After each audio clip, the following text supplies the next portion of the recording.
Auzubillahi minash shaitanir rajim. Bismillahir rahmanir rahim. Alhamdulillahi rabbil alamin.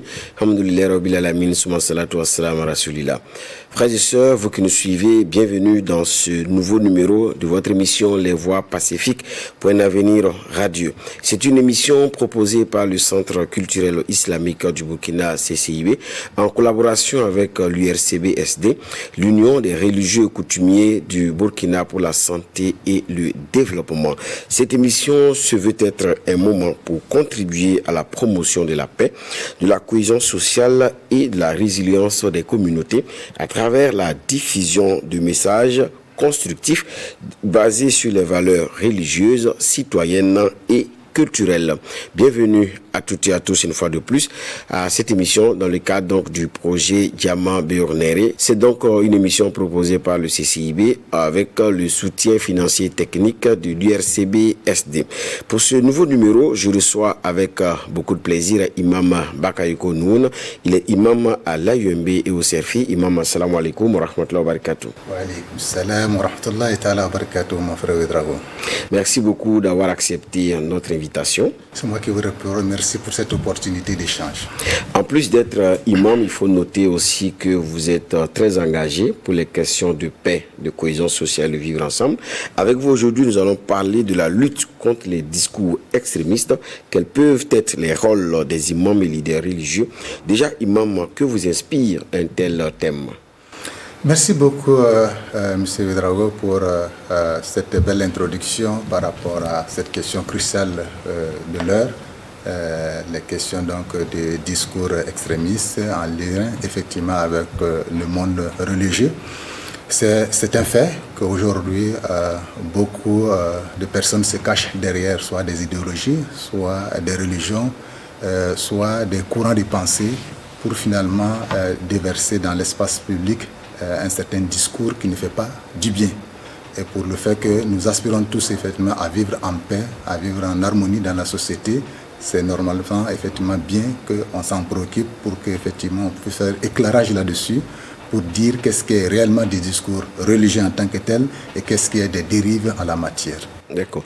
Alors déjà, première question en termes de définition, quelle peut être notre compréhension des discours extrémistes? Alors, quand on parle de discours extrémistes, c'est vrai, il y a beaucoup de définitions qu'on pourrait donner, mais il y a des éléments quand même qui reviennent de façon récurrente.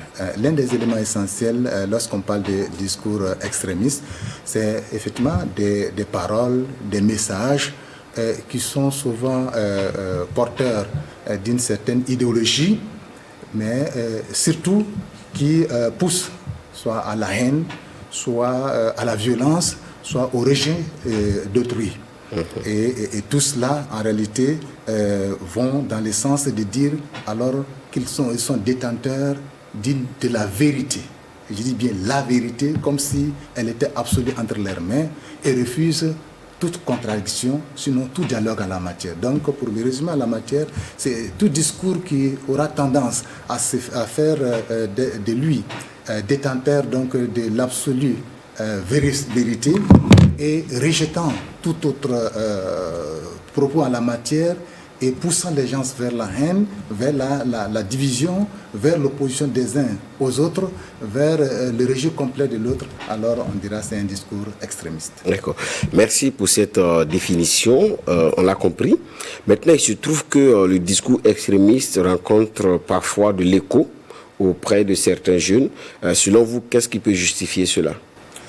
Alors, effectivement, quand on voit déjà les canaux par lesquels ces discours sont souvent diffusés, c'est les canaux auxquels les jeunes ont le plus du temps accès. C'est les réseaux sociaux, par exemple, à travers soit des audios, soit des vidéos qui sont diffusées, ou à travers certains cercles quand même de discussion où les jeunes sont souvent présents. Voilà.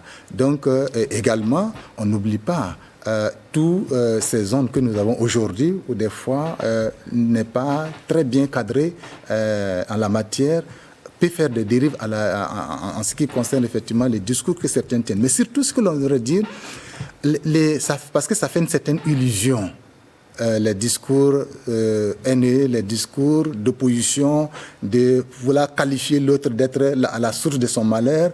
Et quand on se retrouve devant des jeunes, par exemple, qui sont en quête de sens, qui sont en quête effectivement d'un revenu quelconque, qui sont en chômage, qui sont complètement en fait face à un mur qui semble être complètement noir devant eux, alors ils ont l'espoir qu'en réalité cette illusion peut faire leur affaire. Donc du coup, beaucoup de fois, ces jeunes sont tentés de cela. Mais aussi, il faut le dire, le manque de connaissances religieuses. Donc la connaissance religieuse, par moment, peut faire croire à certains d'une interprétation erronée d'un texte, bien que ce soit religieux, peut les amener effectivement à suivre ça parce que ça leur donne une certaine couverture de dire oui, c'est la religion qui le dit. Alors qu'en réalité, le fond n'est pas compris. Donc tous ces éléments-là peuvent faire que souvent les jeunes ont enclin en fait de suivre les discours haineux parce qu'il y a beaucoup de violence, on va dire, beaucoup de passion derrière, c'est surtout ça, beaucoup de passion avec laquelle effectivement ces paroles sont dites, fait en sorte qu'on a l'impression que les jeunes sont beaucoup plus à l'écoute, mais surtout les canaux par lesquels ça passe. Est-ce qu'il y a des risques pour la société ? Oui, naturellement, il y a des risques parce que le discours haineux, le discours extrémiste, il est porteur de violence en réalité. Parce qu'on n'oublie pas que la communication, c'est créer des sentiments. Donc, quand ces mots sont chargés d'expressions qui poussent à la haine, qui poussent à la violence, naturellement, le risque, c'est d'amener ces gens-là à être violents. C'est pourquoi, à un moment donné, on parle d'extrémisme violent, parce que ça va se traduire en des actes qui sont violents et qui sont effectivement des situations difficiles pour la communauté. Sans parler finalement de ces divisions que ça peut créer, parce que la méfiance que ça peut créer vis-à-vis de l'autre, parce que des discours que j'ai entendus vis-à-vis de l'autre communauté, de l'autre groupe humain, qui créent en moi une certaine haine vis-à-vis de l'autre, effectivement, ça va m'amener à avoir tout au moins une certaine prudence. Sinon, un certain rejet de l'autre. Donc, en action, ça va se traduire en des situations difficiles pour la communauté en ce qui concerne le vivre ensemble. Maintenant, on va revenir sur la position de l'islam face donc à cette montée des discours extrémistes. Que disent le Coran et la Sunna en matière donc de discours extrémistes? Alors, en ce qui concerne l'islam particulièrement, lorsque l'islam parle de la parole, en réalité, on va dire, elle est sacrée en islam, surtout lorsqu'on parle de la parole de Dieu. Parce que Dieu va dire, Wala taqfu ma laysa laka bihi ilm. Inna sam'a wal basara wal fu'ad kullu ulaika mas'ulun. Il dit, ne dis rien du bout de tes lèvres, ce dont tu n'as pas pleine connaissance. Parce que sache que de ce que lui entend, de ce que la langue dit, de ce que les yeux voient, de ce que même le cœur rumine, on sera demandé compte de cela. Alors pour dire qu'en réalité, l'islam n'est pas pour le fait de dire des paroles qu'il ne sait pas. Dire de la bonne parole, en réalité, est une marque de piété. Ça, c'est un élément. Deuxième élément, l'islam va plutôt ordonner de la bienfaisance. D'accord? Et il va dire, sois bienfaisant vis-à-vis de ton entourage. C'est ce que surtout l'islam va recommander plutôt que d'avoir une attitude de rejet. Et vis-à-vis de la communauté de façon générale, l'islam va nous rappeler qu'en réalité, le fait, par exemple, qu'on soit de communautés différentes, soit d'ethnies, de races, même de nationalités différentes, est un fait voulu par Allah. Quand Dieu dit, Ya Yohannas, inna khalaqnakum min dhakarin wa unsa, wa ja'alnakum shu'uban wa qaba'ila. Pourquoi? Pour inna akramakum inda Allahi atqakum. Pour dire, ô vous les humains, on vous a répartis en tribus et en nations pour une juste raison. Pour que vous fassiez une meilleure connaissance. Pour que vous puissiez cheminer ensemble en tant que groupe humain. D'accord? Mais sachez que le plus estimé de Dieu, c'est celui-là qui le craint le plus. Ce n'est pas celui qui est d'une race donnée, d'une couleur donnée ou d'une ethnie donnée. Donc, l'islam va nous rappeler qu'en réalité, rejeter l'autre, en réalité, c'est une source d'ignorance. Parce qu'on vient tous du même papa et de la même maman. Donc, rejeter l'autre, ça ne sied pas. Et si on va dans le sens où on veut prodiguer la parole donc de Dieu, ce que Dieu va dire, Udu'u ila sabili rabbika bil hikma wal mau'izatil hasana. Quand tu veux appeler les gens à la religion d'Allah, à la voie donc qui mène vers la paix du cœur et la tranquillité de l'âme, vers ce qui peut les conduire dans les paradis, il dit fais-le avec sagesse et avec bonne exhortation. Il n'a pas dit d'insulter. Il n'a pas dit de mettre tout le monde dans l'enfer le matin et puis aller s'asseoir dans les paradis. Non, parce que nous sommes tous d'abord sur terre et Dieu seul sait qui est-ce qui est agréé auprès de lui, ou sera agréé auprès de lui, parce que pour l'instant, on est en chemin, on n'est pas encore arrivé. Donc, en gros, l'islam est contre effectivement tout discours qui tend à créer de la haine les uns vers les autres. Parce qu'il va dire, même celui pour qui, en réalité, tu es en opposition, il ne faut pas avoir de l'animosité vis-à-vis de l'autre. Parce que l'âme qu'il porte est une âme, en fait, qui a une lumière divine. Donc, il ne s'agit pas d'avoir de la haine de l'autre. On peut avoir de la divergence, de l'opposition sur certaines questions ou certains faits, mais ce n'est pas réellement avoir un rejet comme s'il n'avait pas droit de citer sur la terre de Dieu. Ouais. Merci beaucoup. Vous qui nous suivez, vous êtes en train de suivre l'émission Les Voix Pacifiques pour un avenir radieux dans le cadre du projet Diamant Béonéré, qui est un projet mis en œuvre par le CCIB, le Centre culturel islamique du Burkina, avec le soutien technique et financier de l'URCB-SD, l'Union des religieux et coutumiers pour la santé et le développement. Merci de vivre ces moments avec nous, dont la finalité, c'est de contribuer à la promotion des valeurs de cohésion sociale, de paix et de vivre ensemble. Alors, imam, dans le cadre de cette émission, il est question du rôle des imams et des leaders religieux dans la lutte contre les discours extrémistes.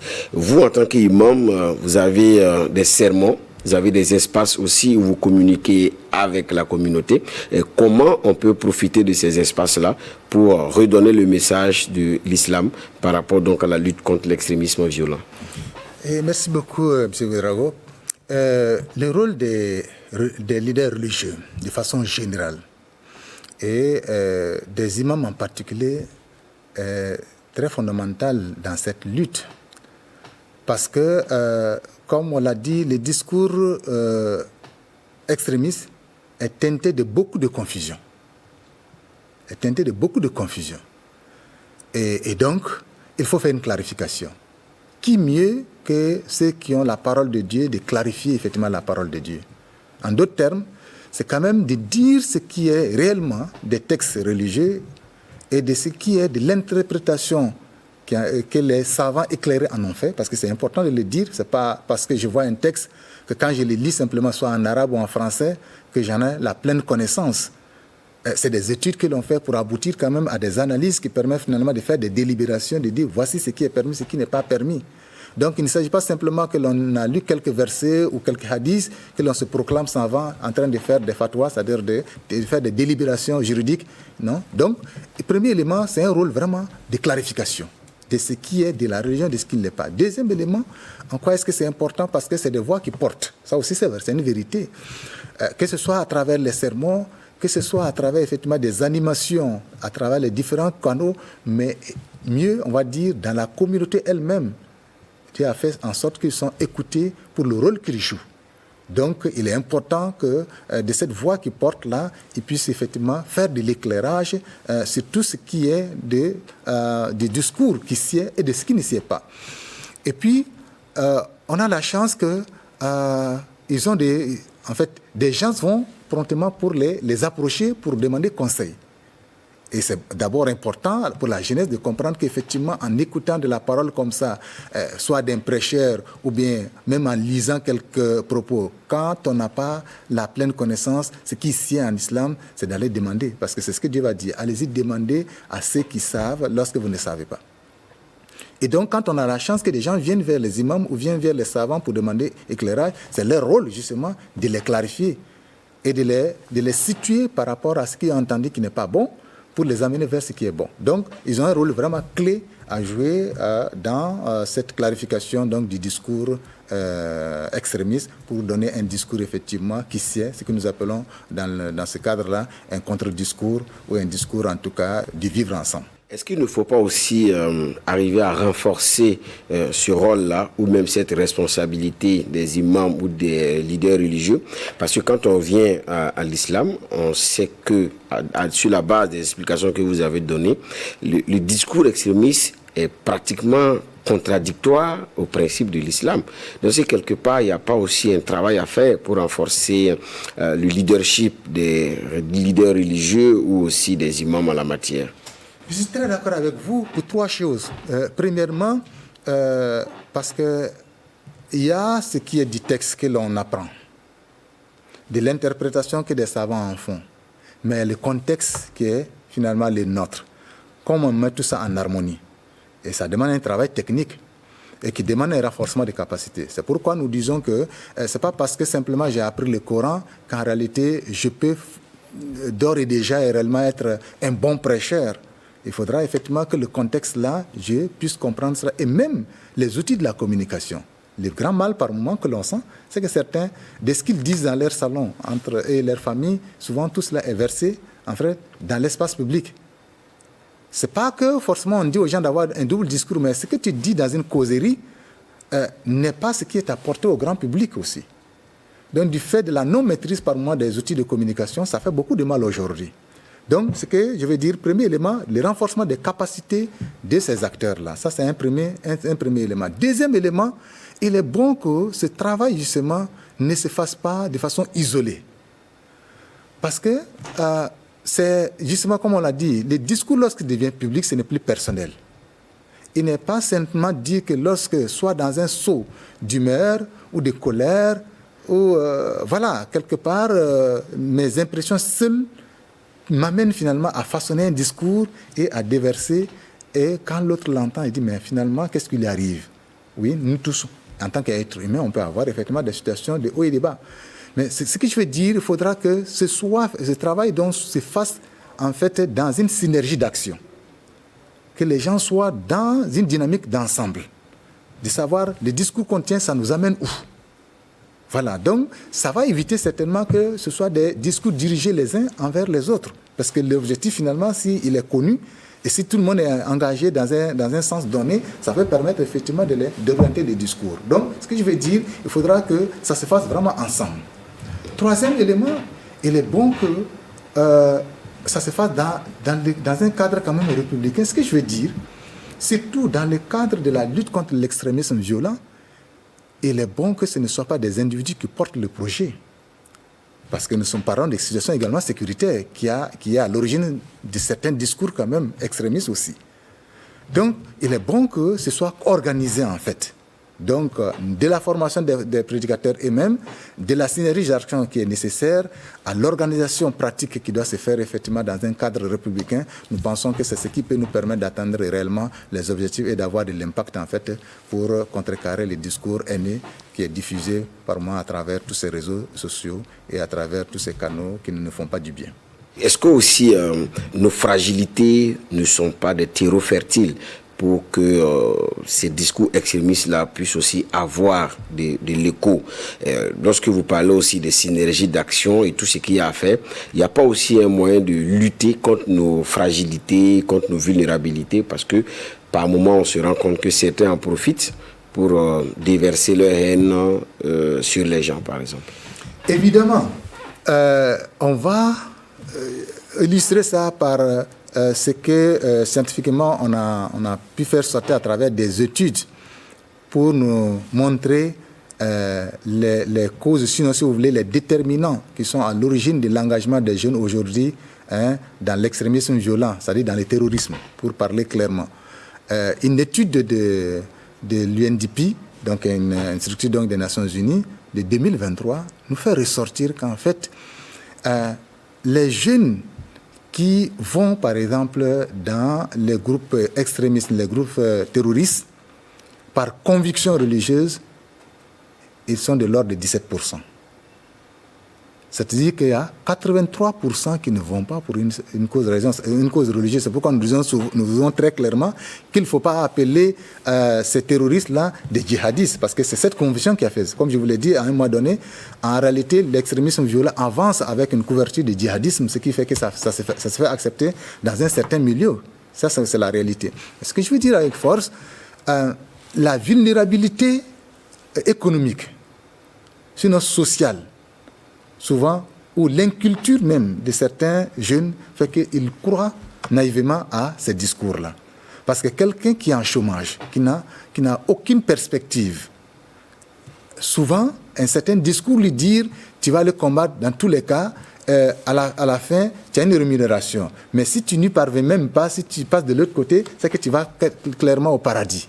Et ce n'est pas simplement le paradis, c'est que tu vas dans les hautes sphères du paradis. Et là-bas, t'attendent son 11 houris, c'est-à-dire des filles vierges. De toutes les... Bon, vous voyez, ça fait rêver un jeune qui est dans le chômage et qui n'a aucune perspective. Vous voyez, des discours comme ça, quand c'est tenu devant des jeunes qui n'ont aucune culture, aucune résilience intellectuelle, sinon spirituelle, en réalité, ils ont tendance à suivre ça. Donc, pour dire que les vulnérabilités économiques, sinon, souvent, l'encadrement familial et social, qui doit être le nôtre, n'étant pas souvent au rendez-vous, des jeunes sont laissés à eux-mêmes et se retrouvent effectivement à la merci de ces discours-là, et sans compter, comme je l'ai dit par moi aussi, la méconnaissance des textes religieux dans leur interprétation réelle, fait que souvent ils suivent ces discours-là dans une certaine naïveté. Merci beaucoup à vous, Imam Barayko Noun, pour l'ensemble de ces précisions et aussi ces messages qui nous aident véritablement à comprendre notre contexte, à comprendre davantage la religion et surtout à nous donner de l'énergie pour pouvoir faire face donc au discours extrémiste. Maintenant, on va parler de la prévention. Selon vous, aujourd'hui, quelles sont certaines voies de résolution ou du moins de prévention de l'extrémisme violent, notamment, par exemple, si on doit commencer peut-être depuis la cellule familiale. Qu'est-ce qui peut être fait pour prévenir le discours extrémiste? Oui, effectivement, les responsabilités sont énormes. Les responsabilités sont énormes depuis la cellule familiale. Les parents doivent comprendre qu'en réalité, il ne s'agit pas simplement d'envoyer des enfants à l'école pensant qu'on a assuré leur éducation. Il faudra qu'on sache qu'il y a des valeurs sociétales et que mieux que, enfin j'ai envie de dire comme ça, en tout cas en plus de l'école, ça doit mieux s'apprendre en fait dans le cadre familial, le respect d'autrui, la parole bienséante, le bon comportement envers les aînés. Tous ces éléments-là, c'est dans la cellule familiale, on doit pouvoir les intégrer. D'accord ? Et ensuite, maintenant, comme je l'ai dit, l'école étant l'endroit où les enfants passent le clair de leur temps, il est bon qu'effectivement les programmes tiennent compte de ces valeurs-là aussi. Les valeurs sociétales, les valeurs du civisme, les valeurs de respect d'autrui, etc., etc. Tout cela, on doit pouvoir les intégrer. Et puis, les programmes justement éducatifs publics. Quand je prends par exemple vos canaux, vous les communicateurs, de la télévision à tous ces canaux publics, on doit pouvoir effectivement les utiliser pour continuer l'éducation de la population. Parce que quand on parle d'éducation, il ne faut pas voir simplement les enfants. C'est que peut-être des fois, on n'a pas appris depuis l'enfance. Ça ne veut pas dire qu'on n'en a pas besoin. Comme on le dit, la sagesse, c'est la propriété perdue de l'homme, c'est lui qui veut de la sagesse. Tu la prends là où tu la trouves. Donc, pour autant qu'il y a des choses qui sont bien pour la société, alors que l'on en parle, ça finit par effectivement faire écho dans la communauté et que les gens s'en approprient. Donc, il est bon que de tous ces espaces-là, on assure effectivement une formation continue pour que les gens puissent se départir de ces discours-là. Mais j'insiste sur le fait du rôle important des leaders communautaires. Au-delà des leaders religieux, tous les leaders communautaires doivent effectivement comprendre qu'en réalité, pour contrecarrer ces discours-là, en réalité, c'est bien qu'on s'engage à rang serré et à pouvoir promouvoir la bonne parole, la parole qui apaise les cœurs, la parole qui rapproche, la parole qui nous met ensemble dans la nation plutôt qui nous oppose. Donc, il est important qu'on sache qu'en réalité, le terrorisme, il n'a pas d'ethnie, il n'a pas de communauté. Il n'a pas de religion. Il faut insister là-dessus. C'est des erreurs à penser qu'ils sont d'une certaine religion donnée. Ce serait une grosse erreur. Parce que c'est de cette confusion, puisqu'ils utilisent cette confusion pour avancer. Nous, à dire la même confusion, on leur prête le flanc en réalité pour avancer. Donc il est bon qu'on fasse la part des choses et que l'on sache qu'en fait, c'est le terrorisme, c'est des tueurs, c'est un discours qui est façonné. Parce que c'est toute une machine derrière. En la matière, on parle d'ingénierie du terrorisme. Parce que derrière les mots, il y a des actes qui visent et des canaux qu'ils utilisent Il faudra que nous, on sache effectivement faire la part des choses et effectivement planifier ce que nous devons faire. Je dis bien planifier parce que ça demande une organisation. Ce n'est pas un individu se lever comme ça, vouloir réellement contrecarrer ces phénomènes, on n'y arrivera pas. Mais il faudra qu'on ait effectivement une vraie stratégie, un vrai plan et que l'on avance ensemble dans le sens effectivement de contrecarrer ces discours-là qui nous divisent et qui nous amènent effectivement dans des situations qu'on ne désire pas. Merci beaucoup, Imam. Déjà, j'ai envie de vous poser un somme au terme de notre entretien. Un dernier mot en termes de message qui vous tient à cœur, que vous souhaitez partager à l'ensemble de tous ceux-là qui nous ont suivis pour qu'on retienne combien il est important qu'on puisse lutter ensemble contre le discours extrémiste. Alors, il est bon de savoir que la parole, c'est vrai, c'est un don de Dieu, c'est une grâce de Dieu. Et ça doit nous amener à mieux vivre sur terre, mais pourvu que l'on l'utilise dans le bon sens. Mais si on ne l'utilise pas dans le bon sens, il peut devenir effectivement, en réalité, un mal dans la société. Comme l'UNESCO le rappelle, c'est dans les esprits que naissent donc les guerres, et il faut donc s'aimer les graines de la paix dans les esprits pour que la paix revienne. Donc il est bon qu'on sache que les mots là, on doit faire attention, c'est-à-dire la parole, on doit faire beaucoup attention à ça. Et deuxièmement, tous les responsables, les leaders qui ont de la voix, qu'ils sachent qu'ils doivent effectivement jouer leur rôle. Surtout faire de la clarification. Et j'insiste sur ça parce que en tant qu'imam, je pense que le premier rôle qu'on doit jouer, c'est clarifier ce qui est vrai pour que ce qui n'est pas vrai, les gens n'aillent pas vers ça. Souvent, on aime dire un terme, et c'est vrai, quand nous disons « la iqraha fi din », pour dire il n'y a pas de contrainte en religion. Ça, c'est une question qui doit être très claire pour tout le monde, puisque souvent, on dit que ceux qui disent qu'ils font le djihad, ils font pour amener les gens dans l'islam. Bon, donc, ce verset il est connu de tout le monde désormais pour dire il n'y a pas de contrainte en matière de religion. Mais Dieu ne s'arrête pas là. Il faut faire de la clarification pour que les gens sachent qu'est-ce qui est vrai, qu'est-ce qui n'est pas vrai. Donc, ça donne aux leaders religieux, sinon aux imams, cette obligation-là de clarifier. Donc, c'est une responsabilité. Mais on ne doit pas s'inscrire justement dans une dynamique qui divise. Ça, ce n'est pas la religion de Dieu. Parce que Dieu, tout le monde a droit de citer sur la terre de Dieu. Donc, il est bon qu'effectivement, on ait cette sagesse-là dans la manipulation de cet outil que Dieu nous a donné, qui est la parole, qui doit nous rapprocher et nous amener effectivement vers un meilleur être dans la société et nous permettre de passer le meilleur temps sur terre pour pouvoir bien vivre auprès d'Allah subhanahu wa ta'ala dans la béatitude du paradis pour ce qui est de l'aspiration de chacun d'entre nous. Que Dieu nous amène vers ça. Merci beaucoup Allahumma amin. Merci beaucoup Imam pour ces temps d'échange. Merci de nous avoir rappelé l'importance et la place de la parole dans la vie de tout un chacun. Derrière la parole, il y a notre responsabilité et en tant que croyant aussi, en tant que musulman, c'est de comprendre aussi que chacun va rendre compte de tout ce qu'il fait donc auprès de notre Seigneur. Soyons donc des voix pacifiques, des voix au service de la paix, de la cohésion sociale et du vivre ensemble. C'est tout pour votre émission Les Voix Pacifiques pour un avenir radieux. Une émission proposée par le CCIB, le Centre culturel islamique du Burkina, avec le soutien de l'URCB-FD, l'Union des religieux coutumiers du Burkina pour la santé et le développement. Nous avons reçu pour cette émission Imam Bakayoko Nou, qui est imam à l'AUMB et au CERFI. Avec lui, nous avons parlé du rôle des imams et des leaders religieux dans la lutte contre l'extrémisme, contre le discours extrémiste. En tout cas, j'espère que vous avez passé de bons moments en notre compagnie. Pour moi, tout le plaisir était pour moi de vous présenter cette émission. Je vous donne rendez-vous très prochainement pour un autre numéro de votre émission Les Voix Pacifiques pour un avenir radieux. D'ici là, soyons lumière pour nous-mêmes, mais aussi pour éclairer les autres. Le monde a besoin de paix et chacun de nous peut être une source de paix et de cohésion sociale pour les autres. Ensemble, agissons pour un avenir radieux. Assalamu alaikum wa rahmatullahi ta'ala wa barakatuh.